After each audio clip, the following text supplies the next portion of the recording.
Hello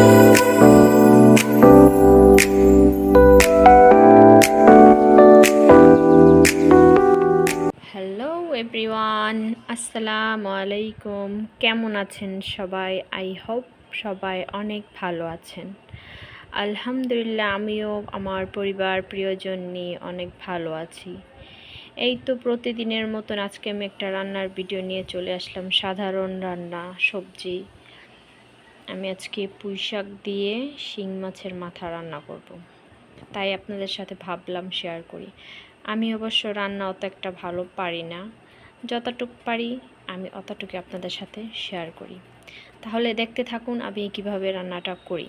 প্রথমে আমি শাকগুলো ধুয়ে নিলাম, তারপরে শিং মাছের মাথা আগে থাকতে কোটা ধোয়া ছিল, তারপর আমি আবার একটা ধোয়া দিলাম, ফ্রিজে যেহেতু ছিল। তারপর ফ্রিজ থেকে আমি পেঁয়াজ কুচি বের করলাম। আমি সবসময় পেঁয়াজ কুচি করে বক্সে ভরে রাখি, এতে আমার রান্নার খুবই সুবিধা হয়। তারপর পেঁয়াজ কুচিগুলো আমি কড়াইতে দিয়ে দেব। কড়াইতে কিছু পেঁয়াজ কুচি দিয়ে দিচ্ছি, দেখতে পাচ্ছেন।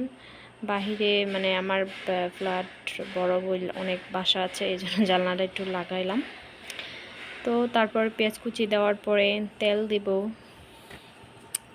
সামান্য কিছু তেল দেওয়ার পর আমি এটাকে ভালোভাবে একটু হালকা ভাজা ভাজা করব।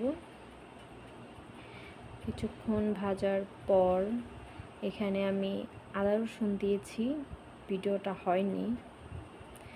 আদা রসুন দেওয়ার পর লবণ দিয়েছি, এই দুইটা আমি দেওয়ার সময় ভিডিওটা ওপেন করতে ভুলে গেছি।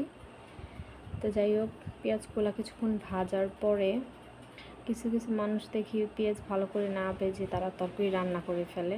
অবশ্য আমার থেকে কেমন জানি লাগে, তাই আমি একটু পেঁয়াজটা একটু ভালো করে ভাজি, এতে মনে হয় তরকারির স্বাদ বাড়ে আমার কাছে। যাই হোক, ভাজার পরে এখানে আমি পানি দিলাম, তারপরে পরিমাণ মতন হলুদের গুঁড়ি, মরিচের গুঁড়ি, এগুলো সব দেব। দেওয়ার পর কষাবো, আস্তে আস্তে মশলাগুলো ভালোভাবে কষিয়ে নেব। আমার আম্মু সবসময় একটা কথাই বলে, মশলা যত কষাবে তরকারির স্বাদ তত বাড়বে। তো এই জন্য আমি ভালোভাবে কষাবো। আর একটু সামান্য পরিমাণ লবণ দিয়ে দিলাম। দেওয়ার পর মশলাটা ভালোভাবে কষাবো। ঢাকনা দিয়ে ঢাকিয়ে রাখার পর 5 মিনিট কষালাম, তারপর আবার ফিরে লাড়াচাড়া দিলাম। লাড়ার পর এখানে আমি এখন মাছের মাথাগুলো দেব। মাছের মাথাগুলো দেওয়ার পর আবার কিছুক্ষণ কষাতে থাকবো, এতে মাছের ভিতরে মশলাটা ভালোভাবে মিশবে। ঢাকনা দিয়ে ঢেকে রেখে কিছুক্ষণ কষালাম। ঢাকনা দিয়ে কিছুক্ষণ কষানোর পর মশলাটা একদম মাছের ভিতরে লেগে যায়।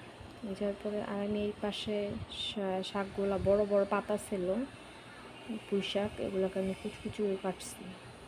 তারপর আবার চলে আসলাম এখানে দেখলাম যে মশলাগুলো ভালোভাবে মাছের সাথে মিশে গেছে।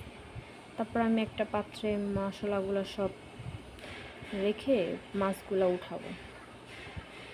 মাছগুলো উঠানো শেষ।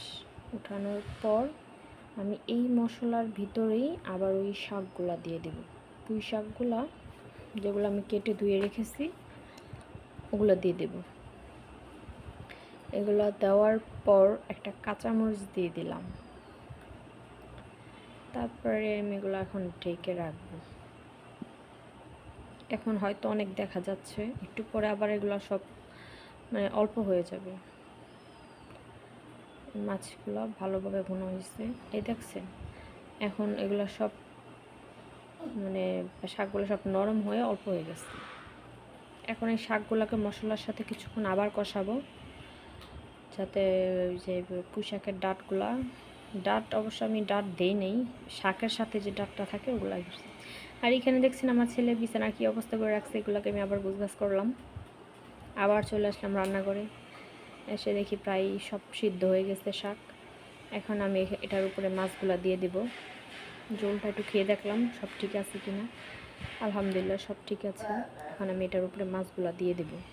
মাছগুলো দেওয়ার পর অবশ্যই বেশিক্ষণ রান্না করা লাগে না, যেহেতু সব কিছু রান্না কমপ্লিট আগেই হয়ে গেছে। মাছ কষানো, শাক সবই হয়ে গেছে। এখন শুধু কিছুক্ষণ দিয়ে 2-1টা ব্লক দিলেই হয়ে যায়। অবশ্যই এই রান্নাটা খুবই সহজ আমার কাছে মনে হয়। এই রান্না অনেকে অনেকভাবে করে, আমি এভাবে পারি। এখন ওই বাটিটার ভিতরে একটু তেল আছে, একটু ধুয়ে পানি দিয়ে দিব যাতে একটু ঝোল থাকে। এই তো এখন শেষ, এখানেই শেষ কাজ রান্নার।